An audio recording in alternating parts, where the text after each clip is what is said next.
Hello friends, आप welcome to my YouTube channel smart study science. तो आज हम लेक्चर 4 पढ़ेंगे स्ट्रक्चरल ऑर्गेनाइजेशन इन एनिमल का। इसमें हम पढ़ेंगे सरल उपकला ऊतक के बारे में। तो सरल उपकला ऊतक के पहला टाइप है सरल शल्कीय उपकला ऊतक, जिसे हम इंग्लिश में कहते हैं सिंपल स्क्वामस एपिथेलियम टिश्यूज। ये कैसा होता है? ये अनियमित इसके किनारे होते हैं लहर के जैसे, जिन्हें हम टेसलेटेड एपिथेलियम भी कहते हैं। ये इर्रेगुलर होता है ना। इसकी बाउंड्रीज कैसी होती है? इर्रेगुलर होती है। और ये कैसी होती है? इसमें जो केंद्रक होता है वो गोल होता है और चपटा होता है। कैसा होता है? गोल और चपटा होता है। इसकी टाइल के समान होती है ना, चपटी कोशिकाएं होती हैं और कैसी होती है? टाइल के समान होती है। फिर इसमें केंद्रक कैसा होता है? चपटा होता है और केंद्र में होता है, और कैसा होता है? गोल होता है। चपटा और गोल होता है। इसका कार्य क्या होता है? इसका कार्य विनिमय और विषम होता है, डिफ्यूजन और फिल्ट्रेशन, यानी निस्यंदन जिसे हम कहते हैं। इसकी स्थिति ये कहाँ पे लोकेटेड होता है? वो होता है आपका फर्स्ट में है आपका फेफड़े की कूपिका में, है ना, जिसे हम एल्वोलाई ऑफ लंग्स कहते हैं, जिसे हम न्यूमोसाइट्स कहते हैं। ठीक है।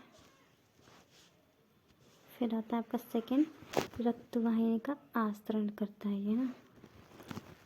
फिर रक्तवाहिनी की जो अंदर की जो त्वचा होती है उसको एंडोथेलियम कहते हैं, है ना। और फिर ये थर्ड है इसका देह गुहा के आस्तरण में भी इसका कार्य, ये देह गुहा के आस्तरण में भी पाया जाता है, जिसे हम कहते हैं internal living of body cavities, जिसे हम देह गुहा के आंतरिक आस्तर को हम मीजोथेलियम कहते हैं। ठीक है, मीजोथेलियम कहते हैं। फिर आता है आपका फोर्थ आपका क्या है?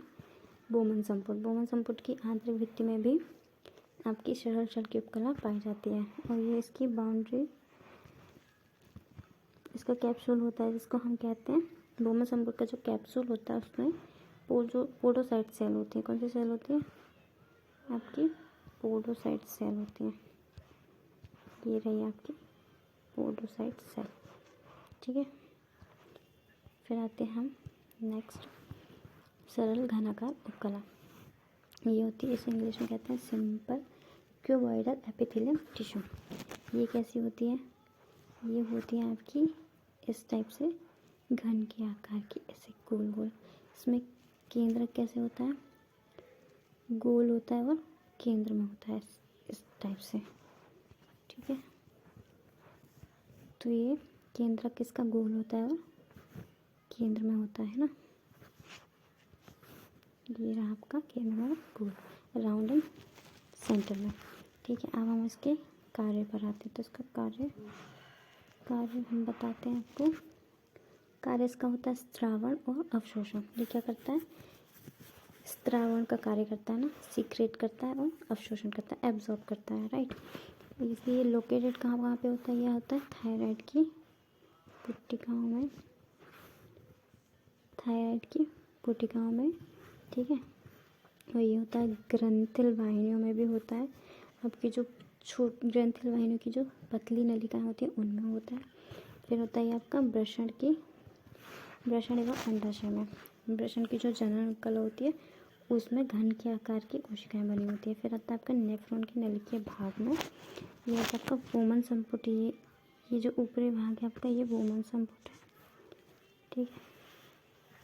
और ये जो मुड़ा हुआ भाग है, ये जो मैं हाईलाइट कर रही हूँ, ये जो आपका मुड़ा हुआ भाग है इसे पीसीटी कहते हैं। ये है आपका पीसीटी। ठीक है। इसमें आपकी ब्रश वाटर उपकला पाई जाती है। कौन सी उपकला पाई जाती है? ब्रश वाटर उपकला। फिर आता है आपका पक्षमार्गी सरल घनाकार उपकला। ये आपके इसके ऊपर क्या पाई जाती है? पक्षमाप पाई जाती है, जो छोटे छोटे ब्रश के समान होती है। कैसी होती है? ये ब्रश के जैसी होती है। जैसे ये बनाया, इसके ऊपर ये ऐसे छोटी छोटी ब्रश के जैसी दिखाई देती है। ठीक है। फिर आता है आपका, ये कैसी होती है, एक दिशा में होती है। इनका कार्य जो होता है एक विशिष्ट दिशा में किसी पदार्थ को गति करवाना होता है और स्थिति इनकी श्वसनीय भाग में होती है। ठीक है। और इसी में ये आपके घनाकार उपकला में ही सूक्ष्म अंकुर भी पाए जाते हैं, माइक्रोबिलाइस। ये इनकी स्थिति होती है आपकी नेफ्रॉन के पीसीटी में। ठीक है। और ये का कार्य होता है अवशोषण के लिए क्षेत्रफल को बढ़ा देते हैं, ये सरफेस एरिया को बढ़ा देते हैं आपका। ये जैसे ये है आपका ऐसे ऐसे, ये आपका सरफेस एरिया जो है वो बढ़ गया है, तो ये अब्जॉर्प्शन के लिए सही होता है। ठीक है। अब्जॉर्प्शन के लिए होता है ये आपका सरफेस एरिया। फिर आता है आपका आमाशय के एंजाइम स्रावित करने वाली कोशिकाओं में। ठीक है। एसिनार सेल्स में, ये आपके एसिनार सेल्स में पाया जाता है। फिर सरल उपकला आपकी सरल स्तंभाकार उपकला आती है आपकी 3rd नंबर में। ये आपकी सिंपल कोलुमनार एपिथेलियम टिश्यू, ये होती है लंबी तथा पतली होती है। केंद्रक लंबे एवं आधार झिल्ली के समीप स्थित होते हैं। केंद्रक कहाँ होते हैं, लंबे होते हैं और आधार झिल्ली के समीप होते हैं। जैसे देखो ये डायग्राम है, ये इस तरह से ऐसे लंबे लंबे होते हैं, है ना। मैं आपको बड़ा जूम करके डायग्राम बता रही हूँ। और ये केंद्रक जो होता है ये यहाँ होता है किनारे पे। ठीक है। इस तरह से। फिर आता है ये कार्य क्या करते हैं, केंद्रक यहाँ, इनके केंद्रक बीच में नहीं होता, आधार में होता है। ठीक है। झिल्ली के बिल्कुल समीप। इनका कार्य क्या होता है, स्त्रावण और अवशोषण, ये भी सिक्रेशन करते हैं और अवशोषण करते हैं। ठीक है। अब स्थिति इनकी ये कहाँ लोकेटेड होती है, तो ये आहार नाल के आंतरिक भाग में और आमाशय में। जैसे कि आपको डायग्राम में दिखाया गया, ये छोटी आंत का जो डायग्राम है, इसमें ये क्या करती है, भोजन के कणों को ऐसे ब्रश सूक्ष्म अंकुर की तरह से ऐसे आगे बढ़ाते हैं ना, ब्रश वाटर की सहायता से। फिर आता है कि ये क्या करती है, आंत में अवशोषण के लिए क्षेत्रफल को बढ़ाती है, ये माइक्रोबिलाइस होती है। फिर आता है आपका पक्षमाभीय सरल स्तंभाकार, ये एक विशिष्ट दिशा में गति करवाती है।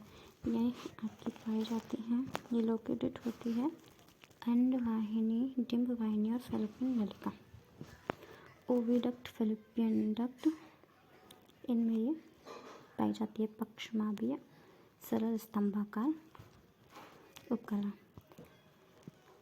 ठीक है। ये विशिष्ट दिशा के लिए जानी जाती है और ये ब्रांक्यूल्स में भी पाई जाती है। ठीक है।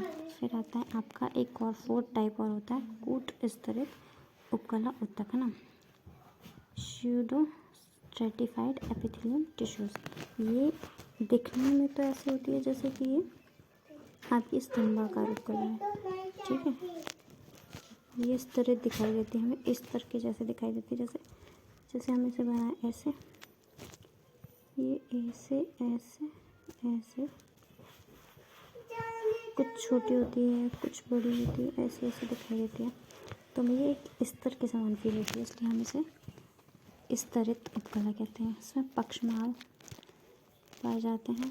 स्तंभाकार कोशिका एक ही स्तर में व्यवस्थित रहती है, लेकिन उनके आकार भिन्न होने के कारण केंद्रक भिन्न भिन्न स्थित होते हैं। तो ये ऊपर नीचे होती है, तो उनके केंद्रक जब हम इसे एक लाइन से देखते हैं, यहाँ से हम देखेंगे तो ये हमें एक लाइन में दिखेगी, लेकिन जब इनके केंद्रक देखते हैं तो इसका केंद्रक यहाँ, इसका केंद्रक यहाँ, तो केंद्रक अलग अलग दिखाई देते हैं, जिसके कारण ये कि हमें स्तरित नहीं दिखाई देती। इसी के कारण हमें पता चलता है कि ये स्यूडो है, राइट।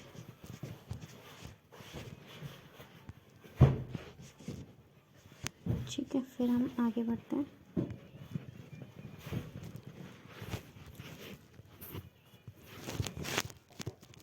ये स्तरित उपकला का आभास देते हैं, जिसके कारण ये हम कूट स्तरित कहते हैं। की स्थिति कहाँ होती है, ऊपरी श्वास नाल में ये पाई जाती है। और श्वसन के ऊपर का जो भाग होता है हमारे नाक से लेकर गले तक का भाग होता है, वो ऊपरी भाग में आता है, उसमें पाई जाती है आपकी कूट स्तरित उपकला। इसका कार्य होता है श्वसन मार्ग में प्रवेश होने वाले कणों को फंसा के रखती है। ठीक है, फिर ये संयुक्त उपकला आता है। कंपाउंड जो एपिथेलियम है वो क्या करता है, सुरक्षा प्रदान करता है। ये दो टाइप्स होते हैं, एक संक्रमित उपकला होता है, एक स्तरित उपकला होता है। संक्रमित उपकला में क्या होता है, ये स्ट्रेचेबल होता है, खिंचाव जैसे होता है, जैसे ये डायग्राम में दिखाया गया है। इसमें आधार झिल्ली नहीं होती, बिना आधार झिल्ली की होता है। जब ये विश्राम अवस्था में होता है तो इसे 3 परतें, इसकी ऊपरी परत, मध्य स्तर और निचला स्तर, और जब ये फैल जाती है तो यहाँ पे ये डायग्राम दिखाया गया है। ये संक्रमित उपकला विश्राम अवस्था में है और ये वाली आपकी खिंचाव अवस्था में ऐसे फैल जाती है। ठीक है,